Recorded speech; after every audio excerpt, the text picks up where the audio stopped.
السلام علیکم ورحمۃ اللہ وبرکاتہ۔ الحمدللہ وکفا والصلاة والسلام علی عبادہ الذین اصطفیٰ اما بعد۔ میرے محترم دوستو، نماز کے احکام و مسائل ذکر کیے جا رہے ہیں۔ پچھلے 3 درسوں میں ہم نے سجدے کے مسائل ذکر کیے۔ آج کے درس میں سجدے کی دعاؤں کو ہم آپ احباب کے سامنے ذکر کریں گے۔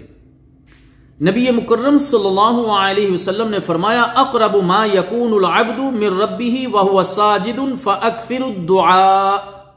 صحیح مسلم۔ آدمی سجدہ میں اپنے رب کے زیادہ قریب ہوتا ہے، لہذا اسے زیادہ سے زیادہ دعا کرنی چاہیے۔ اب ہم سجدے کے متعلق چند دعاؤں کو جو پیارے نبی صلی اللہ علیہ وسلم سے ثابت ہیں ان کو ذکر کیے دیتے ہیں۔ نمبر 1، سبحان ربی الاعلی، جو معروف دعا ہے، عام لوگ جو ہے اس کو پڑھتے ہیں۔ صحیح مسلم۔ میرا پروردگار ہر عیب سے پاک ہے، سب سے بلند۔ یہ دعا کم از کم 3 مرتبہ ضرور پڑھے۔ سنن نسائی۔ سجدے کی دوسری دعا ہے، سبحانک اللہم ربنا وبحمدک اللہم اغفر لی۔ صحیح بخاری۔ اے ہمارے اللہ، اے ہمارے پروردگار، تو ہر عیب سے پاک ہے، ہم تیری تعریف اور پاکی بیان کرتے ہیں، اے اللہ مجھے بخش دے۔ سجدے کی تیسری دعا ہے، اللہم اغفر لی ذنبی کلہ دقہ وجلہ واولہ وآخرہ وعلانیتہ وسرہ۔ صحیح مسلم۔ اے اللہ میرے چھوٹے اور بڑے، پہلے اور پچھلے، ظاہری اور پوشیدہ تمام گناہ معاف فرما دیجئے۔ سجدے کی چوتھی دعا ہے، اللہم انی اعوذ برضاک من سخطک وبمعافاتک من عقوبتک واعوذ بک منک لا احصی ثناء علیک انت کما اثنیت علی نفسک۔ صحیح مسلم۔ اے اللہ میں تیری رضامندی کے ذریعے تیرے غصے سے، تیری عافیت کے ذریعے تیری سزا سے، اور تیری رحمت کے ذریعے تیرے عذاب سے پناہ چاہتا ہوں۔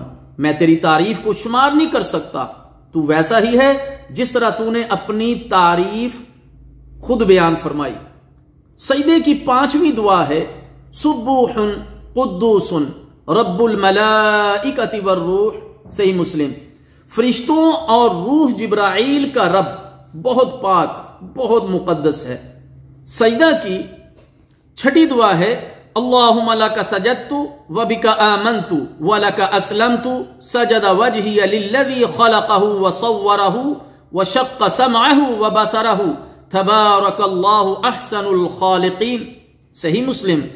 اے اللہ میں نے تیرے ہی لیے سجدہ کیا، تجھی پر ایمان لایا، تیرا ہی فرما بردار بنا۔ میرے چہرے نے اس ہستی کے لیے سجدہ کیا جس نے اسے پیدا کیا، اس کی صورت بنائی اور اس کے کانوں اور آنکھوں کے شگاف بنائے۔ برکت والا ہے اللہ جو تمام بنانے والوں سے اچھا ہے۔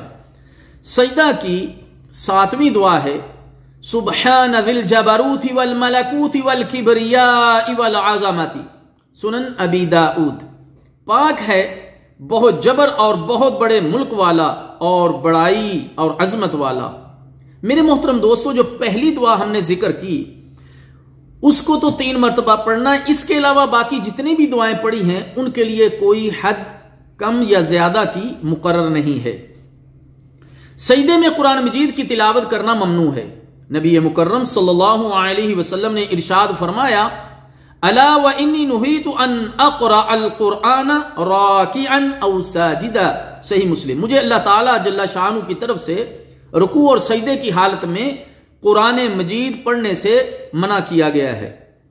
سجدہ اور رکوع میں قرأت قرآن منع ہے، قرآنی دعا پڑھنا منع نہیں ہے، کیونکہ سیدنا ابو ذر رضی اللہ تعالی عنہ بیان کرتے ہیں کہ ایک دفعہ نبی مکرم صلی اللہ علیہ وسلم رات کی نماز میں ایک ہی آیت بار بار پڑھتے رہے، اور وہ آیت تھی، ان تعذبہم فانہم عبادک وَإِن تَغْفِرْ لَهُمْ فَإِنَّكَ أَنْتَ الْعَزِيزُ الْحَكِيمُ۔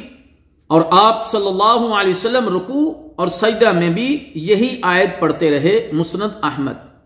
لہذا اس حدیث سے ثابت ہوا کہ رکوع اور سجدہ میں قرآن کریم کو بطور دعا پڑھنا جائز ہے، بطور قرات پڑھنا جائز نہیں۔ اللہ تعالیٰ جل شانہ ہمیں ان مسائل کو سمجھنے اور عمل کی توفیق عطا فرمائے۔